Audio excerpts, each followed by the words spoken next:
በተበታተነና ቅንጅት በጎደለው መንገድ ይሰጥ የነበረውን አገልግሎት በተቀናጀ መልኩ በአንድ ማዕከል ማግኘት የሚያስችል ነው መሶብ የአንድ ማዕከል አገልግሎት። በአዲስ አበባ ከተማ በመንግስት ተቋማት ከዚህ በፊት ይነሱ የነበሩ የአገልግሎት አሰጣጥ ጉድለቶችን ለመመለስና የተቀላጠፈ አገልግሎት ለመስጠት ወደ ስራ ገብቷል። የአዲስ መሶብ አንድ ማዕከል አገልግሎት በዛሬው ዕለትም ሶስተኛ የሆነው የልደታ ቅርንጫፍ ስራ ጀምሯል። ስራውን ያስጀመሩት የአዲስ አበባ ከተማ ከንቲባ አዳነች አቤቤ እንደተናገሩት ማህበረሰቡ የሚያነሳቸውን ቅሬታዎች ለመመለስ በአገልግሎት አሰጣጥ ላይ ስር ነቀል ለውጥ ማምጣት የሚችሉ ስራዎች እየተሰሩ ነው። ለህዝባችን ይሄ ትልቅ እፎይታ ነው።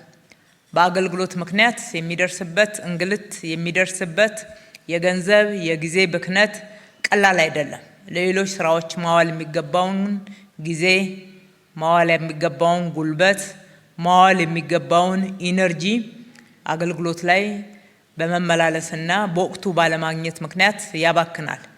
ይሄ ካልተለወጠ በስተቀረ ስር ነቀል ለውጥ ካላመጣም በስተቀረ በህዝብና በመንግስት መካከልም ያለውን ትምምን እንደሚያላላ ከዛም አልፎ ለሀገራችን የወጠነውን የብልጽግና ግብ እንዳይሳካ እንቅፋት እንደሚሆን አምነን ቃል በገባነው መሰረት ቃላችንን በተግባር እንሆ ለማለት በቅተናል። ማዕከሉ የተለያዩ አገልግሎት የሚሰጡ ክፍሎች ያሉ ሲሆን 20 ተቋማትና 112 አገልግሎቶችን ያካተተ ነው። ይህ የመሶብ የዲጂታል ማዕከል የልደታ ቅርንጫፍ ባለ 7 ወለል ህንፃ ላይ ያረፈ ሲሆን በውስጡ 69 ተገልጋዮችን በአንድ ጊዜ ማስተናገድ የሚችሉ ካውንተሮችን፣ የህፃናት ማቆያ፣ ካፍቴሪያ፣ የመሰብሰቢያ አዳራሾች፣ የኃይል መቆራረጥ ለማስቀረት የሚያስችል ጄኔሬተርና ሌሎች አስፈላጊ ፋሲሊቲዎች የተሟሉለት ሲሆን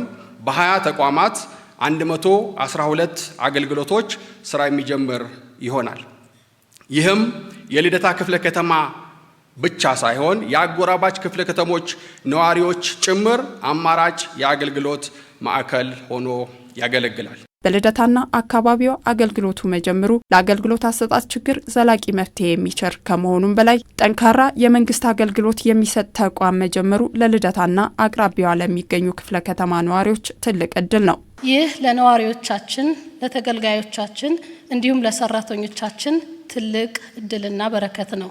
በቀጣይም እንደ ክፍለ ከተማችን አስተዳደር ሆነ እንደ ነዋሪዎቻችን በኦንላይን በመተሳሰር ያለባቸው ተጨማሪ ጽህፈት ቤቶች ወደ አገልግሎት ስርዓቱን በማስገባት አስፈላጊውን ስራ በመስራትና ተቋሙን በመንከባከብ የበኩላችንን ጥረት ማድረጋችን አጠናክረን እንቀጥላለን። የአዲስ መሶብ አንድ ማዕከል አገልግሎት ዘመናዊ አገልግሎቶችን በመስጠት የማህበረሰቡን እርካታ ከፍ አድርጓል ሲሉም ከንቲባዋ ያነሳሉ። ይህም ሁሉም አገልግሎቶች በዘመናዊ ስርዓት መግባት እንዳለባቸው ያመላከተ በመሆኑ ሁሉም ክፍለ ከተሞች አገልግሎቱን እስከ ሚያዝያ መጨረሻ ይጀምራሉ። ከመጋቢት ሳንወጣ ተጨማሪ 3 ማዕከላትን በፍጥነት እንደምንከፍትና ህዝባችንን እንደምናሳርፍ ሳበስር ትልቅ ደስታ ይሰማኛል።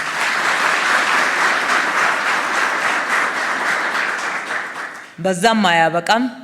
እስከ ሚያዝያ መጨረሻ ድረስ ሙሉ አዲስ አበባ ሁሉም ክፍለ ከተሞች የመሶብ ዲጂታል አንድ ማዕከል አገልግሎት እንደሚጀምሩ በተጨማሪነት ማብሰር እወዳለሁ። የልደታ ቅርንጫፍ ከአራዳና ቦሌ ቅርንጫፎች ቀጥሎ ስራ የጀመረ ማዕከል ነው።